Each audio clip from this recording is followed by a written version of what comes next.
Good evening all of you. আপোনালোকে জানে যে এমপ্লয়মেণ্ট এক্সচেঞ্জ কাৰ্ড ৰিৰেজিষ্ট্ৰেশ্যন কাৰণে দিছে আৰু এইটো লাষ্ট ডেট হৈছে 15 আগষ্ট। ইয়াতে চাওক লিখা আছে যে যিসকল প্ৰাৰ্থীয়ে 2 জানুৱাৰী 2024 চনৰ আগতে নিয়োগ বিনিময় কেন্দ্ৰত পঞ্জীয়ন কৰিছিল তেওঁলোকক 15 আগষ্ট 2024 তাৰিখৰ ভিতৰত সেৱা সেতু পৰ্টেলত পুনৰ পঞ্জীয়ন কৰিবলৈ অনুৰোধ জনোৱা হ'ল, অন্যথা তেওঁলোকৰ পঞ্জীয়ন বাতিল কৰা হ'ব। ঠিক আছে, গতিকে ইয়াতে আপোনালোকে কি গম পালে যে যিসকল প্ৰাৰ্থীয়ে মানে 2 জানুৱাৰীৰ আগত মানে যি 2 জানুৱাৰী 2024 আগত মানে 2 জানুৱাৰী মানে কি 2 জানুৱাৰী আগত মানে 2 জানুৱাৰীৰ আগত যিসকল নতুনকৈ মানে ৰেজিষ্ট্ৰেশ্যন কৰিব বা নতুনকৈ এমপ্লয়মেণ্ট বনাইছে তেওঁলোকে কি কৰিব লাগিব, 15 আগষ্টৰ ভিতৰত ৰেজিষ্ট্ৰেশ্যন কৰিব লাগিব। মানে আপোনালোকৰ মেট্ৰিক পাছৰ চাৰ্টিফিকেট মাৰ্কশ্বিট, হাই ছেকেণ্ডেৰী পাছৰ চাৰ্টিফিকেট মাৰ্কশ্বিট, ডিগ্ৰী পাছৰ চাৰ্টিফিকেট মাৰ্কশ্বিট এইবিলাক চব আপলোড দি আপোনালোকে ৰেজিষ্ট্ৰেশ্যন কৰিব লাগিব, নহ'লে আপোনালোকৰ এমপ্লয়মেণ্ট এক্সচেঞ্জ কাৰ্ডটো বাতিল হৈ যাব। আৰু যিসকলে বহুত আগতে বনাইছে এমপ্লয়মেণ্ট এক্সচেঞ্জ অনলাইনত আৰু তেওঁলোকে 2 জানুৱাৰীৰ পাছত যি ৰেজিষ্ট্ৰেশ্যন কৰিছে ফেব্ৰুৱাৰীত, যেনে মই কৰিছোঁ ফেব্ৰুৱাৰীত, গতিকে মোৰ এতিয়া নালাগে। যিসকলে 2 জানুৱাৰীৰ আগত নতুনকৈ আবেদন কৰিছে এমপ্লয়মেণ্ট এক্সচেঞ্জ কাৰ্ডত তেওঁলোকৰ ৰেজিষ্ট্ৰেশ্যন কৰিব লাগিব। আপোনালোকে ভালকৈ পঢ়িব বস্তুটো। কিন্তু ইয়াতে প্ৰব্লেম এটা কি হৈছে যে যিসকলৰ NRCৰ বায়'মেট্ৰিকৰ প্ৰব্লেম হৈ আছে, মানে যিসকলে NRCৰ সময়ত মানে বায়'মেট্ৰিক দিছিল তেওঁলোকে কেনেকৈ ৰেজিষ্ট্ৰেশ্যন কৰিব। আৰু যিহেতু ময়ো সেইটো ভুক্ত হৈ, কাৰণ ময়ো NRC বায়'মেট্ৰিক দিছোঁ, যাৰ কাৰণে মই এতিয়ালৈকে আধাৰ কাৰ্ড লাভ কৰা নাই। আৰু তেওঁলোকে কেনেকৈ ৰেজিষ্ট্ৰেশ্যন কৰিব পাৰিব এই প্ৰচেছটো মই আপোনালোকক জনাম। ঠিক আছে, গতিকে ভিডিঅ'টো ভালকৈ চাই থাকিব। আপোনালোকে ইয়াতে চাওক, ইয়াতে কি লিখা আছে যে আধাৰৰ সৈতে পুনৰ পঞ্জীয়ন, আধাৰ অবিহনে পুনৰ পঞ্জীয়ন, ই প্ৰমাণৰ যোগেদি লগ ইন কৰক। মানে আপোনালোকে সেৱা সেতুত যাওক, যাই লগ ইন কৰি OTP দি আধাৰ কাৰ্ড তথ্য প্ৰমাণ কৰক। মানে আধাৰ কাৰ্ডৰ নম্বৰটো মাৰি আপোনালোকে তথ্য দিয়ক। আবেদন পত্ৰ পঞ্জীয়ন সকলো তথ্য পূৰণ কৰক। বাধ্যতামূলক আৰু প্ৰয়োজনীয় নথিপত্ৰসমূহ আপলোড কৰক। আবেদন দাখিল কৰক আৰু নৱগত পঞ্জীয়ন কৰক ডাউনলোড কৰক। মানে আপোনালোকে যদি আধাৰেদি পঞ্জীয়ন কৰে বা ৰেজিষ্ট্ৰেশ্যন কৰে, মানে পুনৰ পঞ্জীয়ন, তেতিয়াহ'লে আপোনালোকে লগে লগে এমপ্লয়মেণ্ট এক্সেছ কাৰ্ডটো ইছ্যু হৈ যায়, লগে লগে আপোনালোকে পাই যায় আধাৰ কাৰ্ডটো কৰিলে, এইটো গম পায়। কিন্তু যিসকলৰ আধাৰ কাৰ্ড নাই NRC বায়'মেট্ৰিক প্ৰব্লেমৰ কাৰণে, তেওঁলোকে কেনেকৈ কৰিব, আপোনালোকে সেৱা সেতুত এটা ID বনাব, সেৱা সেতুত ID বনাই সেৱা সেতু দি গৈ তাতে ৰেজিষ্ট্ৰেশ্যন যাই আপোনালোকৰ এমপ্লয়মেণ্ট এক্সচেঞ্জ নাম্বাৰটো সেইটোৱে থাকিব। আগত যেটা আপোনালোকে বনাইছে নতুনকৈ জানুৱাৰীৰ আগত, যিসকলে নতুনকৈ ৰেজিষ্ট্ৰেশ্যন কৰিছে এমপ্লয়মেণ্ট এক্সচেঞ্জ, তেওঁলোকে ৰেজিষ্ট্ৰেশ্যন কৰাৰ সময়ত সেইটোৱে এমপ্লয়মেণ্ট এক্সচেঞ্জ থাকিব। এইটো এমপ্লয়মেণ্ট এক্সচেঞ্জ আপোনালোকে বহাব আপোনালোকৰ ডিটেইলছটো আহিব। ডিটেইলছ অহাৰ পাছত আপোনালোকক কিবা কিবি ডিটেইলছ, যেনেকৈ আপোনালোকে মেট্ৰিক পাছ কিমান চনত কৰিছে, কি ছাবজেক্ট আছিল, ডকুমেণ্টছখিনি আপলোড বিচাৰিব। মানে গোটেই ডকুমেণ্টছ আপোনালোকৰ আপডেট দিব লাগিব। ঠিক আছে, ইয়াতে চাওক, আধাৰ অবিহনে পুনৰ পঞ্জীয়ন। আপোনালোকে কি কৰিব লাগিব, প্ৰথমতে ই প্ৰমাণৰ যোগেদি লগ ইন কৰক। মানে আপোনালোকে সেৱা সেতু পৰ্টেল দি যাওক, মানে লগ ইন কৰক। আবেদন পত্ৰত প্ৰয়োজনীয় সকলো তথ্য পূৰণ কৰি নিয়োগ বিনিময় কেন্দ্ৰত নাম নিৰ্বাচন কৰক। বাধ্যতামূলক আৰু প্ৰয়োজনীয় নথিপত্ৰ আপলোড কৰক।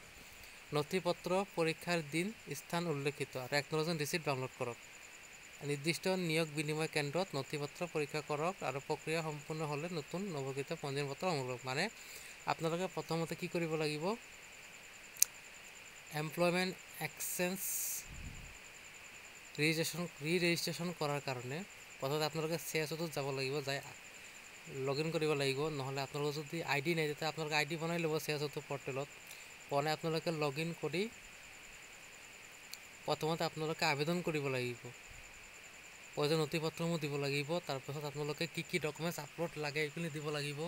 তাৰপিছত আপোনালোকৰ নথিপত্ৰ পৰীক্ষাৰ দিন স্থান উল্লেখিত, মানে আপোনালোকে কি কৰিব লাগিব, তাতে আপোনালোকৰ এপইণ্টমেণ্ট ল'ব লাগিব, ডেট, যে আপোনালোকে কোনদিনা ফিজিকেল ডকুমেণ্টছ ভেৰিফিকেশ্যন কৰিব। মানে ফিজিকেল ডকুমেণ্টছ মানে আপোনালোকে নিয়োগ বিনিময় কেন্দ্ৰ অফিচত যাব লাগিব। যেনেকৈ আপোনালোকৰ ডিষ্ট্ৰিক্ট ৱাইজ আছে, যেনেকুৱা যদি মই নিজে কৰিছোঁ বঙাইগাঁও, গতিকে মোৰ ডিষ্ট্ৰিক্ট বঙাইগাঁও, গতিকে মই বঙাইগাঁও ডিষ্ট্ৰিক্টত গৈছিলোঁ, বঙাইগাঁও নিয়োগ বিনিময় কেন্দ্ৰ অফিচত গৈছিলোঁ। আপোনালোকৰ যদি বৰপেটা হয়, তেতিয়াহ'লে বৰপেটা নিয়োগ বিনিময় কেন্দ্ৰত যাব লাগিব। আপোনালোকৰ যদি বাক্সা হয়, বাক্সা নিয়োগ বিনিময় কেন্দ্ৰত যাব লাগিব।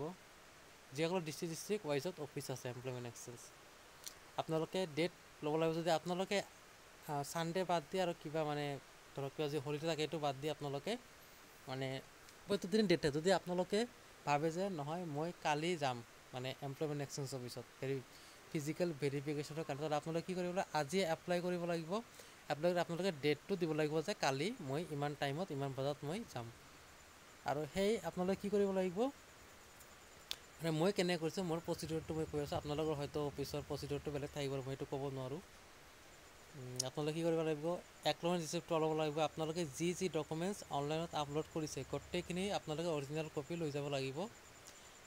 আৰু আপোনালোকে NRCত নাম থকা কপিটো লৈ যাব, যিসকলৰ নাম আছে সেইটো লাগিবও পাৰে। আৰু আপোনালোকে NRC বায়'মেট্ৰিক যিটো ৰিচিপ্ট আছে বায়'মেট্ৰিক এইটো কিন্তু লাগিব, এইটো জেৰক্স কৰি এক কপি লৈ যাব। আৰু আপোনালোকৰ তাতে এখন এপ্লিকেশ্যন লিখিব লাগিব যে আপোনালোকে কিয় ৰেজিষ্ট্ৰেশ্যন মানে ফিজিকেল ভেৰিফিকেশ্যন কৰি আছে, কাৰণ আপোনালোকে NRC সময়ত বায়'মেট্ৰিক দিছিলোঁ। মই এনেকৈ এটা এপ্লিকেশ্যন দিছিলোঁ যে মই এনেকৈ লিখিছিলোঁ যে প্ৰতি মাননীয় এমপ্লয়মেণ্ট এক্সচেঞ্জ অফিচাৰ, এনেকৈ কিবা এটা এপ্লিকেশ্যন লিখিছিলোঁ যে তাতে লিখিছিলোঁ যে এমপ্লয়মেণ্ট এক্সচেঞ্জ পুনৰ ৰেজিষ্ট্ৰেশ্যন চাৰ্টিফিকেট পোৱাৰ বাবে আবেদন, যে মহাশয় মই আপোনাৰ বয়সৰ বাসিন্দা আৰু মই 2019 বৰ্ষত NRC বায়'মেট্ৰিক দিয়াৰ কাৰণে মোৰ আধাৰ কাৰ্ডটো জেনেৰেট হোৱা নাই, যাৰ কাৰণে মই আধাৰ কাৰ্ডটো বনাব পৰা নাই, তাৰ কাৰণে মই এনেকৈ মানে কিবা এটা এপ্লিকেশ্যন মই লিখিছিলোঁ, মোৰ ইমানো ভালকৈ মনত নাই। এটা এপ্লিকেশ্যন দিব লাগে আৰু এমপ্লয়মেণ্ট এক্সচেঞ্জৰ পৰা এটা কিবা এটা ৰিচিপ্ট দিয়ে, তাতে আপোনালোকৰ ARN নাম্বাৰ এইবিলাক লিখিব লাগে।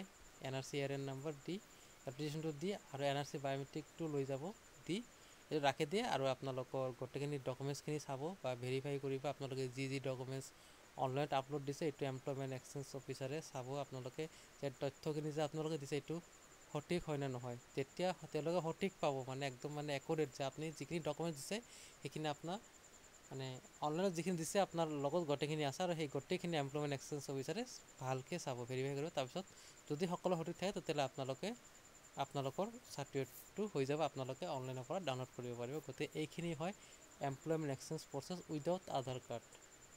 ঠিক আছে, যদি আপোনালোকৰ আধাৰ নাই, যদি NRC বায়'মেট্ৰিক প্ৰব্লেম হৈ আছে তেতিয়াহ'লে আপোনালোকে এনেকৈ এপ্লাই কৰিব পাৰে। আৰু মই এনেকৈ ৰেজিষ্ট্ৰেশ্যন কৰিছোঁ বা ৰেজিষ্ট্ৰেশ্যনো মই এনেকৈ কৰিছোঁ। কিন্তু আপোনালোকে সঠিক ডকুমেণ্টছ সঠিক তথ্য লৈ যাব, কিবা এটা থৈ নাযাব। কিন্তু তেতিয়াহ'লে কিন্তু যদি এমপ্লয়মেণ্ট এক্সচেঞ্জ অফিচত যদি এটা ডকুমেণ্টছ মানে ভালকৈ নাপায় বা কিবা মানে উল্টা হয়, তেতিয়া কিন্তু আপোনালোকৰ এপ্লিকেশ্যনটো ৰিজেক্ট কৰি দিব পাৰে, কাৰণ তেওঁলোকে বহুত ভালকৈ চায় ডকুমেণ্টছখিনি, বহুত ভালকৈ ভেৰিফাই কৰে। গতিকে ভিডিঅ'টো যদি ভাল লাগে আপোনালোকে সকলোকে শ্বেয়াৰ কৰিব। ধন্যবাদ।